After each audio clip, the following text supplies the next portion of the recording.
Assalamualaikum warahmatullahi wabarakatuh. The background, nature disaster of stranger for the strange destruction of subsystem of life of living thing on earth. Flood are one of the natural disasters that often occur in Indonesia, including in Kampar Regency, Riau Province. The impact of flood in Kampar Regency is very significant, both in terms of material and non-material losses. In dealing with this flood disaster, it is important for the local government and related stakeholders to develop effective and sustainable disaster mitigation strategies. Next, uh, formulation of the problem. The first, what is the level of flood vulnerability in Kampar Regency Riau Province? Second, what are the land characteristics in Kampar Regency Riau Province? And three, what are the direction for flood disaster mitigation policy by in Kampar Regency Government Riau Province? Next, research objectives. The first, formulating the level of flood vulnerability in Kampar Regency Riau Province. Second, analyzing land characteristic in Kampar Regency Riau Province. And the three, formulating in direction of flood disaster mitigation policy by the Kampar Regency Government Riau Province.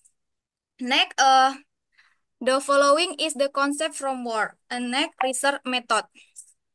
Type of research, the research conducted in the combination research mixed method and research location Kampar Regency Riau Province, data source primary data and secondary data, and data collection technique, flood vulnerability level using the GFE method, land characteristic using stratified random sampling based on the flood vulnerability maps, and three, flood disaster policy guidelines using the AHP method. In the following is map the location research. Next, following is the flood hazard sample maps. Sample point one of land characteristic high flood zone was taken in Tambang district. Sample point two in land characteristic of the moderate flood zone was taken Perhentian Raja. Sample point three land characteristic of low flood was taken 12 Koto Kampar, and the point four of land characteristic in the flood free zone was taken in Kampar Kiri Hulu district. Next, the following is a table AHP model hierarchy which contains goal, criteria, stakeholder, and alternative. Next, following is research flow chart. Next, result and research. One, flood vulnerability level in Kampar Regency. The result of the analysis of the level of flood disaster vulnerability at a research location obtain for need level of flood vulnerability, namely high flood zone, moderate flood zone, low flood zone, and flood-free zone. The area with the high flood zone in Kampar Regency 88.619 hectare. In the Kampar in area in moderate flood zone, the area is 142.821. And in area with flood prone zone in Kampar Regency, which are 86.357 hectare, and in the flood zone safe area, free zone safe area in Kampar Regency, the area is 77.821 hectare. Next, land characteristic in Kampar Regency. A. Land characteristic in Kampar Regency in the high flood zone can be follow in the following table with the result of the calculation of the total land characteristic interval of 42, so that the level in land characteristic in this area is classified as 4B land characteristic and Kampar Regency in the moderate flood zone can be the following with table. With the result of the calculation of total characteristic interval 39 so that the level of the land characteristic in this area is classified as poor. Next, C. Land characteristic in Kampar Regency in the low flood. With the result of calculation of total land characteristic interval of 35, so that the level of land characteristic in this classif is moderate. And D. Land characteristic in Kampar district in the flood free zone. Uh, with With the result of the calculation of the total land characteristic interval 23, so that the level of land characteristic this area classified as good. Next, flood disaster mitigation policy direction by government in Kampar Regency Riau Province. Research use the analysis hierarchy process AHP method. The hierarchy structure can be seen consisting of goal, criteria, stakeholder, and alternative. There are two criteria and 9 alternative. There are criteria food vulnerability level and land characteristic. Next, priority criteria weight. After using effort choice software analysis, the Higgs criteria in the level of flood vulnerability with a weight value of 487, the inconsistency is 0.01 for the high priority alternative, namely carrying out biophysical engineering of river basin with the value 0.229. The low priority is carrying out population relocation with a value 0.039. Next, conclusion is flood vulnerability level in Kampar Regency. Full vulnerability level and Kampar Regency significant flow with between district. Self area efficiency thus along Lar River SAS and in the Kampar Regency Kampar River very high vulnerability due high rainfall. And two, land characteristic in Kampar Regency. Land characteristic Kampar Regency and are very varied. Most of the Kampar Regency area consistent of low land, the area easily flooding. And three, flood disaster mitigation policy direction in Kampar district. The direction of flood disaster mitigation policy in Kampar Regency need to integrate various approach that include aspect to preview preparedness and recovery.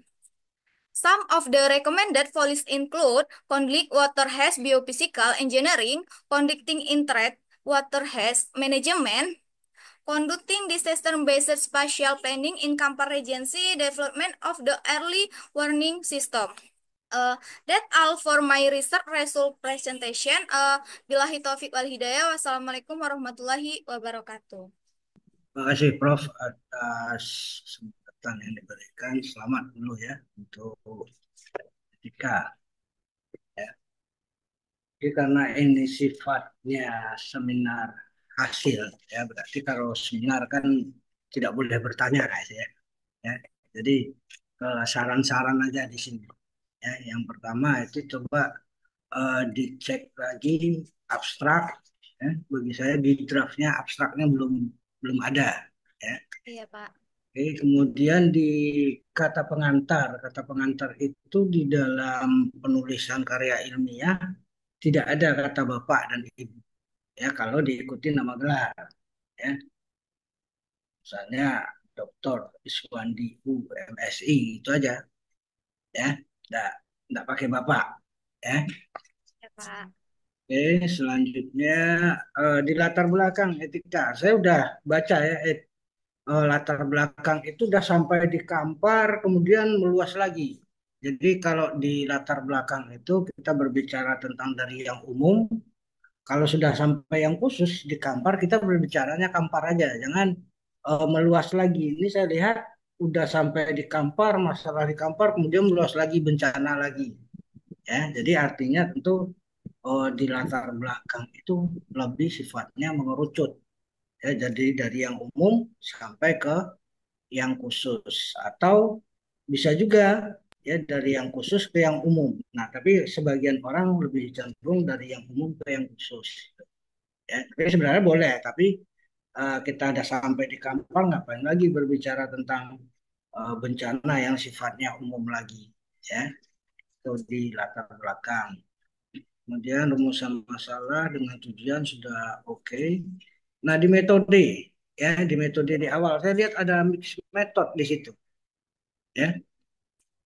Nah, tapi di hasil di tujuan tidak ada mix method, ya. Tapi ini kalau saya rasa karena dia lebih ke kuantitatif, mungkin metodenya kuantitatif, bukan mix. Kalau mix berarti kita menggabungkan antara kuantitatif dengan kualitatif. Nah, tapi di sini hasilnya yang kualitatif tidak ada, ya, di rumusan masalah tidak ada, di tujuan tidak ada, kemudian di metode tidak ada, ya.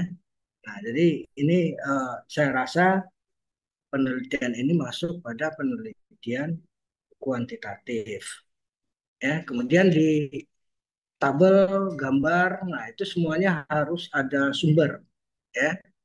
Ini ada sebagian gambar, sumbernya tabel, nah sumbernya tidak ada, ya.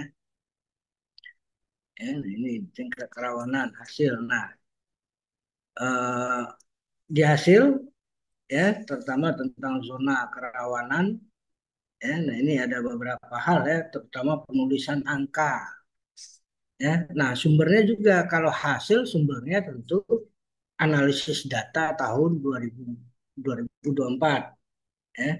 Nah, kemudian tabel ini sudah ada kalimat menunjuk tabel, kemudian tabelnya dibahas berdasarkan tabel 41 di atas misalnya. Apa yang mau dijelaskan? Ya, nah, tentu dijelaskan. Kemudian angkanya satuan, puluhan, ribuan, ya. Nah, itu coba tolong dicek lagi, ya. Kemudian di tabel geologi rasanya tadi, ya, dia di tabel geologi itu satuannya tolong dikonsistenkan, ya. Luas batuannya saya lihat masih meter persegi, ya, enggak, yang lainnya hektar. Skala 1:850.000 enggak mungkin satuannya meter, ya, karena 1 senti aja sudah 8,5 kilo, ya. 1 senti aja sudah anu itu sudah 8,5 kilo, masa satuannya meter, ya. Oke, lanjut. Cek angka, ya, kemudian tabel nah kemudian di hasil, ya, nah itu harus diinterpretasi, ya. Jadi hasil misalnya di zona bahaya tadi, ya, atau zona kerawanan tadi. Nah, dari hasil temuan etika, interpretasinya gimana? Jadi dari hasil kerawanan itu seperti ini, seperti ini. Nah, maksudnya apa? Ya. Nah, maksudnya belum tergambar di sini. Kemudian dikaitkan dengan temuan lapangannya. Nah, etika kan survei ke lapangan kemarin. Nah, coba temuan di lapangannya bahaya banjir ini tinggi. Nah, buktinya apa? Ya. Nah, buktinya apa? Oke, ketika di lapangan ketinggian banjirnya tanya dengan masyarakat sampai 1,2 meter, 1,5 meter, ya. Nah, ini dikatakan rendah berdasarkan hasil survei di lapangan, tidak tidak terjadi banjir di situ, ya. Nah, ini bukti lapangan belum ada. Nah, kemudian di hasil juga di halaman 56 saya lihat itu ada interval kelas. Nah, interval kelas itu di metode harusnya, ya. Oke, ya itu di metode rasanya, ya. Jadi atau hasil, ya, rasanya di hasil, ya, di hasil. Nah, ini kan ada interval kelas. Nah, harusnya itu di bab 3 di metode. Di metode penentuan tingkat bahaya banjir atau kerawanan banjir, misalnya. Itu di metode yang rumus itu. Jadi hasil hasil penelitian ya hasil, ya, kita berbicara tentang hasilnya saja, jangan ada metode lagi di situ. Oke, karakteristik lahan Kabupaten Kampar. Nah, ini juga masih ya. Berulang, ada yang berulang skornya tadi. Ya, tadi sudah di sampel ini segini, ini segini. Nah, buat aja satu tabel, ya. Sampel 1, 2, 3, 4, 5. Nah, jadikan satu tabel aja, udah cerita di situ. Tidak apa-apa, ya. Nah, kemudian ini di prioritas arahan kebijakan, oke. Kemudian ya juga interpretasinya juga belum belum nampak. Ya, maksud dari kebijakannya tadi apa yang menjadi prioritas dan apa yang menjadi kendala, sehingga apa yang harus dilakukan untuk kedepannya agar bencana banjir ini tidak menimbulkan dampak yang besar terhadap masyarakat di situ. Ya, kemudian foto-foto lapangannya saya lihat ada, tapi di lebih banyak di lampiran, ya. Nah, ini kalau di lampiran boleh, ya, tapi untuk lebih jelasnya dapat dilihat pada lampiran sekian. Nah, ini kalimat menunjuk lampirannya tidak ada, ya. Atau boleh ketika etika membahas tentang banjir tadi, nah, bisa lihat untuk lebih jelasnya dapat dilihat pada gambar berikut ini. Gambar berapa sumbernya, dokumentasi lapangan tahun 2024, kemudian jelaskan. Nah, ini dari gambar ini dapat dilihat bahwasanya ini daerah yang berpotensi sering terkena banjir. Buktinya apa? Nah, buktinya ada vegetasi yang suka akan air, love the water vegetation. Jadi interpretasinya aja yang belum, tinggal sama apanya redaksionalnya, kata tulisnya ya. Ya, saya rasa cukup, Prof. Terima kasih, udah mulai bagus ini.